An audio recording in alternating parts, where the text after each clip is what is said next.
আসসালামু আলাইকুম ওয়া রাহমাতুল্লাহি ওয়া বারাকাতুহু। সুপ্রিয় দর্শক, আশা করি মহান আল্লাহ রাব্বুল আলামিনের অশেষ মেহেরবান ও দয়ায় আপনারা সবাই ভালো আছেন।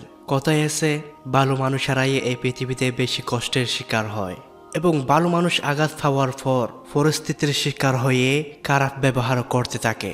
তাই আঘাত পাওয়ার পর আপনি কি করবেন বা কি করণীয় তা নিয়ে আজকে আমাদের আলোচনা। প্রিয় ভাই ও বোনেরা, ভিডিওটি শেষ পর্যন্ত দেখার অনুরোধ করছি, কারণ এমন কিছু বিষয় আলোচনা হতে যাচ্ছে যা আপনার জন্য অত্যন্ত গুরুত্বপূর্ণ। কারণ আত্মার প্রশান্তি তো চূড়ান্ত প্রশান্তি। সুতরাং ভিডিওটি শেষ পর্যন্ত দেখুন। 1. নিজের কাছে স্বচ্ছ থাকুন। কেউ খারাপ হলে তুমিও খারাপ হবে, এত ভালো হয়ে কি করবে? এমন পরামর্শ অনেকেই শুনেছেন নিশ্চয়। কেউ আপনার সাথে খারাপ করেছে বলে আপনাকেও খারাপ হয়ে যেতে হবে।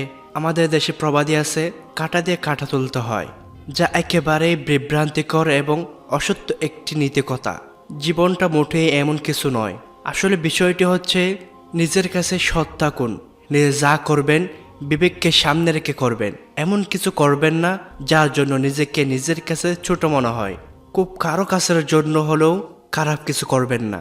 নিজের ইচ্ছার বিরুদ্ধে কারোর জন্য কিছু করবেন না। দেখবেন জীবনের ঝামেলা কষ্ট একেবারেই কমে গেছে। 2. যাচাই করতে শিখুন। হ্যাঁ, আপনি হয়তো কাউকে মিথ্যা বলেন না, কিন্তু এই কথা বলে গেলে চলবে না। পৃথিবীর মানুষ মিথ্যা কথা বলে, নিজের স্বার্থে অন্যকে ব্যবহার করে এবং অন্যকে ঠকায়। টকবাজ মানুষের সংখ্যা অনেক বেশি। মানুষকে বিশ্বাস করা খুব ভালো, কিন্তু কাউকে বিশ্বাস করার আগেই অবশ্যই যাচাই করে নেবেন। আল্লাহ আপনাকে বিবেক দিয়েছেন কেন বলুন তো? আপনাকে তো যাচাই করার জন্যই কি এই বিশেষ গুণে গুণান্বিত করা হয়েছে। আর অন্য কোনো প্রাণীকে কিন্তু বিবেক দেওয়া হয়নি। পৃথিবীতে একমাত্র প্রাণী মানুষ যে নিজের খারাপ এবং ভালো বুঝতে পারে, কারণ তার বিবেক আছে। তার যাচাই করুন, বিবেককে কাজে লাগান, তাতে অন্তত খানিকটা হলেও নিজেকে নিরাপদ রাখতে পারবেন। 3. কারোর জন্য নিজের সৎটাকে ত্যাগ করবেন না। হ্যাঁ, আপনি ভালো মানুষ, কিন্তু কারো কথায় প্রচলিত হয়ে কিছু করবেন না। সেটাই করুন যেটা আপনার মন চায়, কিংবা যেটা আপনার ব্যক্তিত্বের সাথে মানানসই। কারোর জন্য খারাপ লাগছে বা কারোর জন্য করোনা হচ্ছে, কাছের কোনো মানুষের জন্য একাকিত্ব অনুভব হলে নিজেকে ত্যাগ করবেন না। মনে রাখবেন, আল্লাহ যা করেন ভালোর জন্যই করেন। কেউ যদি আপনার মর্ম না বুঝে, আপনার মূল্যায়ন না করে, আপনার সাথে বন্ধুত্ব নষ্ট করে এবং সে সুখে থাকতে পারে, তাহলে আপনি কেন তার জন্য কষ্ট পাবেন? একথা মাথায় রাখুন, আল্লাহ যা করেন ভালোর জন্যই করেন। হতে পারে আল্লাহ তার আরো ভালো কাউকে আপনার জন্য রেখেছেন, হোক সে বন্ধু, হোক সে জীবনসঙ্গী, হোক সে ব্যবসায়ী পার্টনার, সে যেই হোক না কেন, আল্লাহ পাকের ফেলাইনের উপর আস্থা রাখুন। তাহলে কোনো মানুষের জন্য একাকিত্ব অনুভব হলে নিজেকে ত্যাগ করবেন না। 4.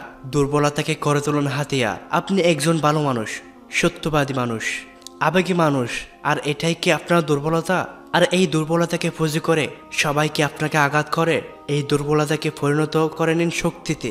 মিথ্যার মোকাবেলা সত্য দিয়ে করুন। আল্লাহ রাব্বুল আলামিন পবিত্র কোরআনে বলেছেন, তোমরা মন্দকে ভালো দ্বারা প্রতিহত করো। নিজেকে কখনো ছোট মনে করবেন না। মনে রাখবেন, এখনকার পৃথিবীতে নরম মনের মানুষ হওয়া খুবই বিশাল ব্যাপার, আর এটাই আপনার সবচেয়ে বড় হাতিয়ার। 5 নাম্বার, ইগনোর করতে শিখুন। বুঝতে পারছেন না কখন কার সাথে সম্পর্ক ভেঙে ফেলা উচিত? কেউ যদি আপনার সাথে অন্যায় করে, তাহলে বিষয়টি ছোটোখাটো জিনিস হলে ক্ষমা করে দিন। মানুষ মাত্রই ভুল। যত বেশি ক্ষমা করবেন, আপনার মন তত উদার হবে। আপনি এতটাই প্রশান্তিতে থাকবেন, আপনার আত্মা শান্তি পাবে। অনেক সময় পরিস্থিতির শিকার হয়ে ভুল হয়ে যেতেই পারে।